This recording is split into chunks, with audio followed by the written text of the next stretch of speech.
आज हम पहला चैप्टर सीबीएसई का जो 11th की मैथ्स में 12th की मैथ्स में जो लिया गया है वो है संबंध और फलन। ठीक, संबंध और फलन में सबसे पहले हम बात करते हैं संबंध की।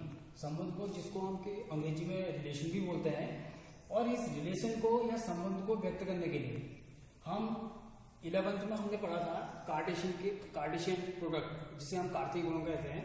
तो कार्तीय गुणन क्या है? एक क्रमिक युग्म है जिसमें ए का संबंध बी से होता है, जिसको हम कार्तीय गुणन कहते हैं सिंपली। मैं इसमें शॉर्ट में आपको बता रहा हूं। और अगर देखा जाए तो अगर हम एक समुच्चय ए की बात करें, एक समुच्चय ए लिया हमने जिसमें 3 एलिमेंट हैं 1 2 3। अगर हम इसके समुच्चय और एक दूसरा समुच्चय लेते हैं बी जिसमें एक एलिमेंट है 1 और ए, अगर हम इन दोनों समुच्चयों के कार्तीय गुणन ए क्रॉस बी की बात करें तो उसमें टोटल जो एलिमेंट्स होंगे वो सेट समुच्चय ए में जो एलिमेंट्स हैं वो 3 हैं और बी में एलिमेंट जो है वो 2 हैं। तो ए क्रॉस बी के जो समस्त अवयव बनेंगे जिसे हम कार्तीय गुणन कह रहे हैं, उसके कुल अवयव कितने बनेंगे? 3 × 2 यानी कि दैट इज 6।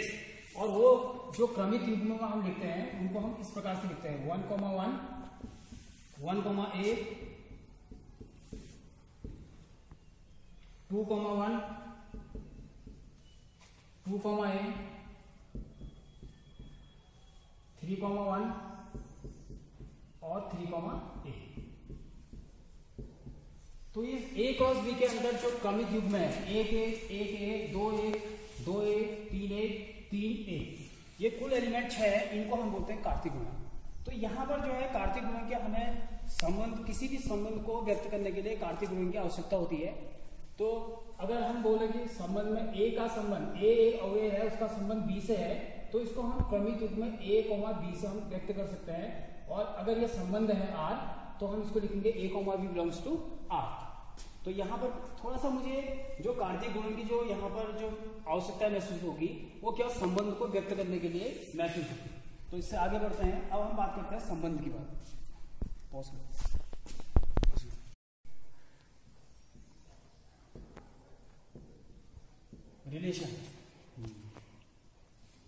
रिलेशन और फलन, इनमें जो अंतर है वो बहुत थोड़ा सा अंतर है।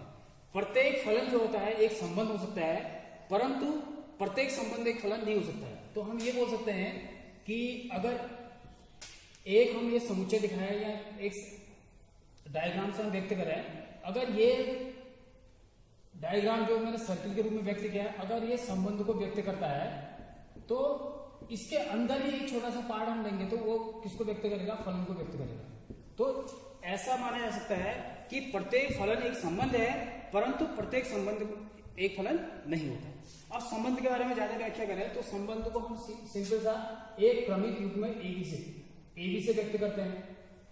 और इस क्रमिक युग्म में ए बी का मतलब है कि ए जो अवयव है वो बी से एक संबंध से संबंधित है और वो संबंध आर है, तो हम उसको लिख सकते हैं ए आर बी। या हम लिख सकते हैं क्रमिक युग्म में ए और बी, एक इन दोनों के बीच में एक संबंध है, तो ए का बी से निश्चित रूप से कोई संबंध है तो उसको हम देखेंगे ए, बी बिलोंग्स टू आर। ये व्यक्त करने के किसी ए और बी दो तत्व हैं, उन तत्वों के बीच में संबंध को व्यक्त करने का एक तरीका है, और उसमें हम क्रमिक युग्म में ए और बी, ऑर्डर पेयर ए और बी का इस्तेमाल करते हैं, जहां ए और बी व्यक्त करता है कि आर जो संबंध है वो ए से बी में लागू होता है। अब संबंध की बात करें तो संबंध को व्यक्त करने के लिए मैं तरीका बता दिया आपको, कार्तीय गुणन का यूज करेंगे। तो संबंध विभिन्न प्रकार के होते हैं। संबंध जो मुख्य संबंध है जिन पर मुख्यतः मैं कुछ बातों पर केंद्रित करूंगा, वो मुख्यतः जो संबंध है हमारे पास, एक संबंध होता है रिक्त संबंध, एक होता है यूनिवर्सल संबंध जिसको सार्वत्रिक संबंध कहते हैं,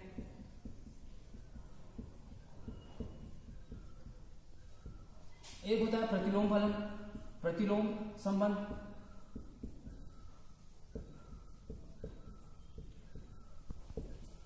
इसके अलावा 3 अन्य मुख्य संबंध होते हैं जिनको हम अलग अलग नामों से जानते हैं, और विशेषकर जो टेक्स्ट बुक में जो हमारा वर्क होगा वो इन 3 विशेष संबंधों पर होगा। ये 3 संबंध जो होते हैं वो होता है स्वतुल्य,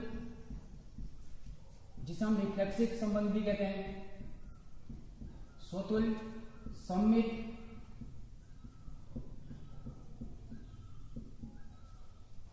एवं संक्रामक, ट्रांजिटिव, संक्रामक संबंध। जो हमारे एनसीईआरटी की बुक्स में या जो हमारे परिस्थिति बोर्ड परीक्षा में जो क्वेश्चन आते हैं रिलेटेड संबंध से, वो जनरली इन तीन संबंध से आते हैं, स्वतुल्य, सममित और संक्रामक संबंध। इनके बारे में अभी आगे चर्चा करेंगे। एक ब्रीफ में मैं आपको बताना चाहता हूं, जो संबंध स्वतुल्य, सममित और संक्रामक संबंध होते हैं, यानी कि जो संबंध दिया गया परिभाषित संबंध स्वतुल्य भी होगा, सममित भी होगा, संक्रामक भी होगा, ऐसे संबंध को हम एक नाम से देते हैं, उसे हम बोलते हैं तुल्यता संबंध। तुल्यता संबंध, इक्विवेलेंस रिलेशन। अब इनके बारे में हम चर्चा करते हैं। सबसे पहले हम रिक्त समुच्चय की बात करते हैं। रिक्त समुच्चय का मतलब है कि ए और बी के बीच में अगर कोई संबंध आर परिभाषित होता है, जिसे हम के ऑर्डर पेयर ए और बी से दिखाते हैं, यदि जो परिभाषित संबंध है या जो पहले से दिया गया संबंध है, वो संबंध ए और बी के बीच में कहीं से कहीं लागू नहीं होता है, तो ऐसा संबंध हमारा माना जाएगा रिक्त संबंध। अब जैसे उदाहरण के लिए बात करूं, एक कक्षा में, एक विद्यालय में, किसी विद्यालय में माना सारे के सारे बच्चे छात्र हैं, और मैं बात करता हूं उस विद्यालय में कि छात्रों का छात्रा के साथ संबंध, मतलब वो संबंध क्या हो सकता है, बहन का भी हो सकता है। तो अगर मैं ये बात करूं कि विद्यालय में, एक ऐसे विद्यालय है जिसमें केवल छात्र उपस्थित है, और वहां मैं एक संबंध की बात कर रहा हूं कि उस विद्यालय में भाई बहन के संबंध की, जबकि उस विद्यालय में पढ़ने वाले सभी विद्यार्थी क्या है, छात्र हैं। तो इसलिए ऐसा जो संबंध है, वहां पर छात्र है नहीं, तो ऐसा ए और बी के बीच में कोई संबंध नहीं है, तो ऐसा संबंध क्या माना जाएगा, रिक्त संबंध। उसके बाद सार्वत्रिक संबंध, इसको हम सामान्य तो बोल सकते हैं। अगर ऐसा संबंध, ऐसा परिभाषित संबंध जो किसी समुच्चय ए से परिभाषित होता है, और वो संबंध ए क्रॉस ए के सभी अवयवों के लिए, ए क्रॉस ए के सभी अवयवों के लिए परिभाषित होता है, तो उस संबंध को हम बोलते हैं सार्वत्रिक संबंध। इसके बहुत सारे एग्जाम्पल हो सकते हैं, उनकी व्याख्या बीच में जहां पर चर्चा होगी वहां पर करेंगे। इसके अलावा प्रतिलोम संबंध है।